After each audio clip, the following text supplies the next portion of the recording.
am so excited to be here, and anyone that knows me well knows I am not a night person. So I am really, really excited to be up here just to share a few words that just flowed when Vanessa asked me to be in this role. And I'll start by saying that as a little girl,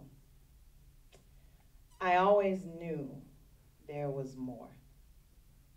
More to the world, more to life, more to me. I was fascinated as a child with simple things like the sky, the grass, the ocean, and particularly the connection that I realized at a young age girls had with other girls. I was also fascinated by the connection I saw that women had with other women. As a matter of fact, my grandmother was a very strong advocate for women and girls. And I can remember her spending hours pouring into girls and women her womb wisdom, her strength, her courage, her beauty. And as a matter of fact, at the age of 10, I was 10 years old, my grandmother and my mother helped me start my very first neighborhood girls club. Our name was called the Clover Zodiacs. I have no idea why. It just sounded good. We had our own theme song that we opened every meeting, every gathering. We always sang this song, Clover Zodiacs.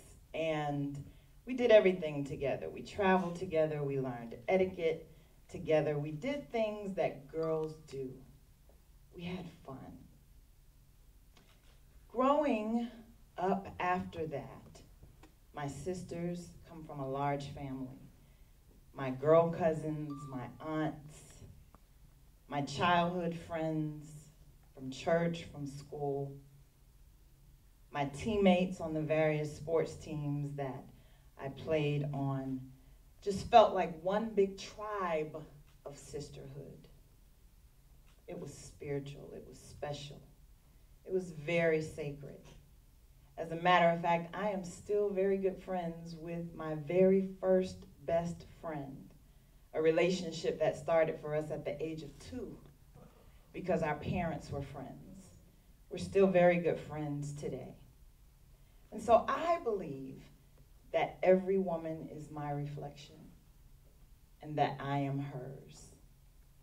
I believe that when we accept who we are and all that has happened in our lives, at that moment, we tap into a resilient power, an authentic power that launches every woman on a journey of sacred sisterhood. Sacred sisterhood being colorful, adventurous, being safe, and very supportive. Now, my journey on this beautiful path of sacred sisterhood, first it took me to some very dark nights of the soul. Some dark nights that really led me to pain, anger, despair, and isolation.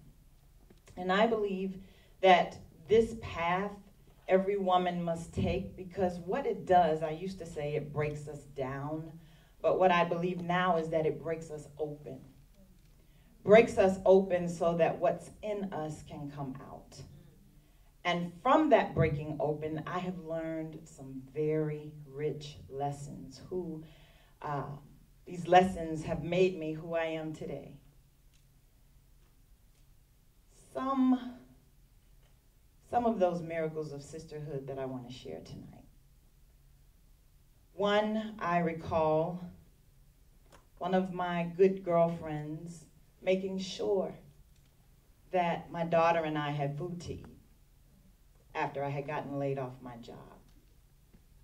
Another example of this sacred sisterhood that comes up for me is my former supervisor. She was actually my former supervisor who cared for my daughter probably the very first 5 years of her life because I could not, because I was suffering from postpartum depression.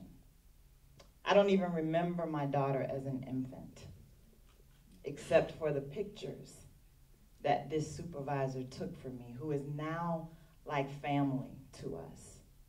Still, I have other girlfriends who cared for me after I became a living kidney donor several years ago.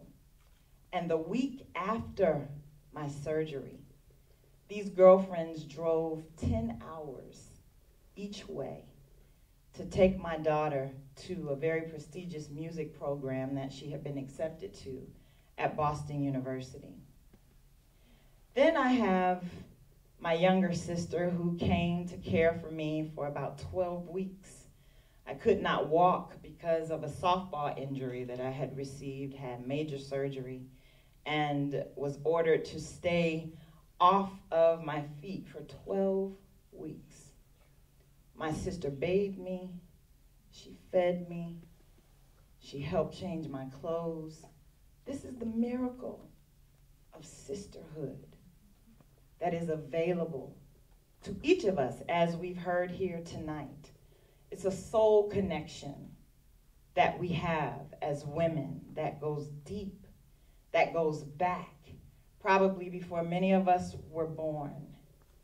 And so tonight, as I share just 3 points that will help us to step into the future and own the future as women, I want you to understand that this breaking open process really is to lead each of us as women to, I believe, a place of distinct loneliness. Because in this place of loneliness, we begin to crave what we need to be successful. The first thing that we crave in this space of distinct loneliness is connection. Connection with other women, because when we have connection with other women, it allows us not just to bounce back from adversity, but it allows us to bounce back and thrive. Once we're connected, something magical happens when women connect. It's a physiological reaction that allows us to feel energized, as you mentioned, with your girlfriends, and it's a psychological reaction that allows us to release vulnerability and openness. Once you combine this connection that we have as women, the next thing that happens for us is a desire to collaborate. That connection births collaboration. When we collaborate, we create, we work together, we support each other, we heal each other. This connection and this desire to collaborate, what does it do for us as women? It causes us to align. It causes us to work as one, to work as a team in unity, creating what I love and what many of us love here tonight, community. In these sisterhoods, these groups, these sororities, these tribes, as some people call them, when we're connected, when we are collaborating, and when we are operating in what I like to call sisterhood, that community, it makes us as women soul wealthy. Soul wealthy is defined as emotional wellness, characterized by abundance, compassion, and an authentic beingness with self and with others. So, ladies and gentlemen, I want to admonish you, I want to encourage you. Find a sister, connect. Find a sister, collaborate. Find a sister, find 1,400 sisters, and create community. Because it is in community that we thrive, that we are so wealthy. And once we do these three things, connect, collaborate, and create community, we make a significant contribution to the world, one woman at a time, one sister at a time. Sacred sisterhood. Thank you.